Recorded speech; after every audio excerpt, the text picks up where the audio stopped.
ચાલો આજે આપણે ઊંડાણમાં ઉતરીએ અદાણી પોર્ટ્સ અને SEZના નાણાકીય પરિણામોમાં.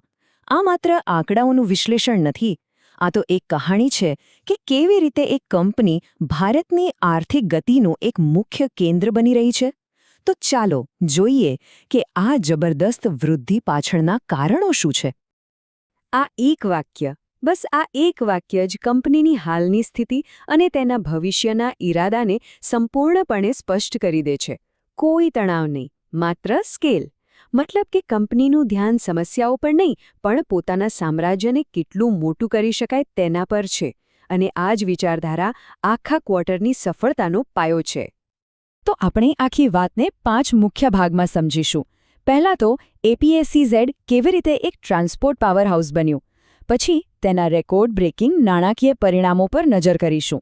એ પછી એના વિકાસના 3 મુખ્ય એન્જિન કયા છે એ જાણીશું. ત્યારબાદ તેની વૈશ્વિક વ્યૂહરચના અને અંતે તેની સ્પર્ધાત્મકતા કેવી રીતે વધી રહી છે તે સમજીશું. જુઓ, અહીં APZના બિઝનેસ મોડેલમાં એક મૂળભૂત પરિવર્તન આવ્યું છે. પહેલાં એ માત્ર એક પોર્ટ ઓપરેટર હતી, મતલબ કે બંદરો પર માલ સામાનની હેરફેર સંભાળતી હતી. પણ હવે તે એક સંપૂર્ણ ટ્રાન્સપોર્ટ ઇકોસિસ્ટમ બની રહી છે. એક એવું નેટવર્ક જે ફેક્ટરીના દરવાજાથી લઈને ગ્રાહકના ઘર સુધી માલ પહોંચાડે છે. અને તે પણ માત્ર ભારતમાં જ નહીં, પણ દુનિયાભરમાં. ચાલો હવે સીધા આંકડા ઉપર જ આવીએ, કારણ કે આ ક્વાર્ટરમાં કંપનીએ લગભગ દરેક મોરચે નવા રેકોર્ડ બનાવ્યા છે. અને આ આંકડાઓ જાતે જ એક બહુ મજબૂત કહાણી કહી રહ્યા છે. શરૂઆત કરીએ આવકથી. આ ક્વાર્ટરમાં કંપનીની કુલ આવક રહી છે 9,167 કરોડ રૂપિયા. આ આંકડો પોતે જ ઘણો મોટો છે, પણ એની પાછળ જે વૃદ્ધિ છુપાયેલી છે તે એનાથી પણ વધુ રસપ્રદ છે. ગયા વર્ષના આ જ સમયગાળાની સરખામણીમાં આવકમાં સીધો 30% વધારો થયો છે. હવે ઇન્ફ્રાસ્ટ્રક્ચર જેવી મોટી અને સ્થાપિત ઇન્ડસ્ટ્રીમાં આટલા મોટા સ્કેલ પર આ પ્રકારની વૃદ્ધિ મેળવવી એ ખરેખર અસાધારણ કહેવાય. આ બતાવે છે કે કંપની માત્ર બજાર સાથે નથી ચાલી રહી, પણ બજાર કરતાં પણ વધુ ઝડપથી આગળ વધી રહી છે. હવે વાત કરીએ EBITDA એટલે કે ઓપરેટિંગ પ્રોફિટની. તે પહોંચ્યો છે 5,550 કરોડ રૂપિયા પર. EBITDA એ માપદંડ છે જે બતાવે છે કે કંપની તેના મુખ્ય વ્યવસાયમાંથી કેટલી કમાણી કરી રહી છે. અને આ આંકડો સાબિત કરે છે કે કંપનીના પોર્ટ્સ અને લોજિસ્ટિક્સ ઓપરેશન્સ ખૂબ જ નફાકારક અને કાર્યક્ષમ રીતે ચાલી રહ્યા છે. અને અંતે ચોખ્ખો નફો એટલે કે બધો ખર્ચ અને ટેક્સ ચૂકવ્યા પછી હાથમાં શું રહ્યું, તો એમાં પણ 29% વધારો થઈ અને આંકડો પહોંચ્યો છે 3,120 કરોડ રૂપિયા પર. અને આ સૌથી મહત્વનો આંકડો છે, કારણ કે એ બતાવે છે કે આ બધી વૃદ્ધિ માત્ર કાગળ પર નથી, પણ વાસ્તવિક નફામાં પણ પરિણમી રહી છે.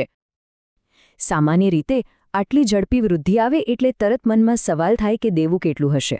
પણ જુઓ, અહીં જ આખી વાતની મજા છે. કંપનીનો નેટ ડેટ અને EBITDAનો ગુણોત્તર માત્ર 1.8x છે.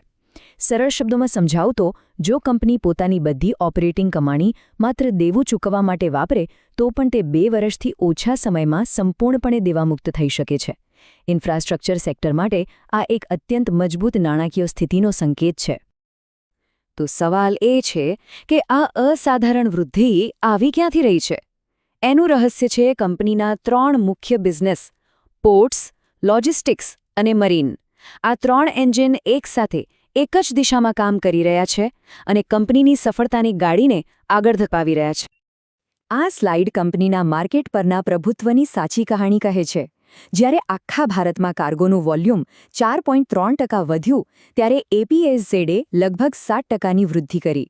આનો સીધો મતલબ એ છે કે તે માત્ર દેશની આર્થિક વૃદ્ધિનો ફાયદો નથી ઉઠાવી રહી, પરંતુ તે પોતાના હરીફો પાસેથી માર્કેટ શેર પણ જીતી રહી છે. ચાલો આ 3 એન્જિનના પરફોર્મન્સને થોડું નજીકથી જોઈએ. સ્થાનિક પોર્ટ બિઝનેસનું EBITDA માર્જિન છે 74.2%. આ તો લગભગ એકાધિકાર એટલે કે મોનોપોલી જેવી નફાકારકતા થઈ. લોજિસ્ટિક્સ બિઝનેસની આવકમાં 79%ની વૃદ્ધિ થઈ છે, જે બતાવે છે કે તેમની સંકલિત સેવાઓની માંગ કેટલી વધી રહી છે. અને મરીન સર્વિસીસમાં તો જુઓ, 237%નો વિસ્ફોટક ઉછાળો. આ દર્શાવે છે કે કંપની ડ્રેજિંગ જેવી સેવાઓમાં પણ એક મુખ્ય ખેલાડી બની રહી છે.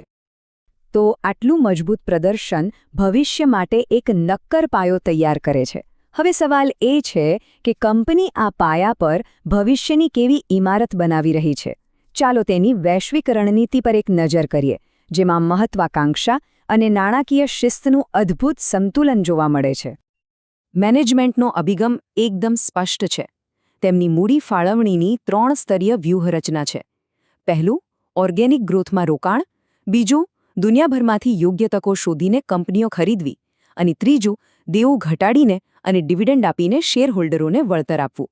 ભવિષ્ય માટેની એકદમ સુવ્યવસ્થિત યોજના છે. અને આ સ્લાઇડ કંપનીની લાંબા ગાળાની દ્રષ્ટિ બતાવે છે. વર્ષ 2030 માટે તેમનો લક્ષ્યાંક છે 1 અબજ મેટ્રિક ટન કાર્ગો હેન્ડલ કરવાનો. આ આંકડો કેટલો મોટો છે એનો અંદાજ લગાવવા માટે સમજો કે આ આખા ભારતના હાલના કાર્ગો વોલ્યુમનો એક બહુ જ મોટો હિસ્સો છે.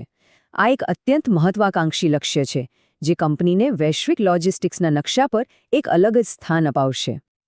જ્યારે આપણે આ બધા મુદ્દાઓને એકસાથે જોડીએ છીએ, એટલે કે બજાર પર પ્રભુત્વ, ઊંચી નફાકારકતા અને એક સંકલિત નેટવર્ક, ત્યારે એક સ્પષ્ટ ચિત્ર સામે આવે છે.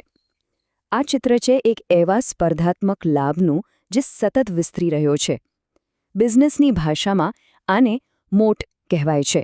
એક એવી રક્ષણાત્મક દિવાલ જે હરીફોને દૂર રાખે છે, અને APSEZની આ દિવાલ દિવસેને દિવસે વધુ મજબૂત થઈ રહી છે.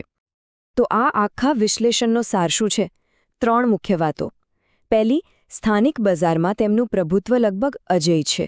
બીજી, તેમના જે આંતરરાષ્ટ્રીય રોકાણો હતા તે હવે બોજ નહીં પણ નફો કમાઈને આપી રહ્યા છે.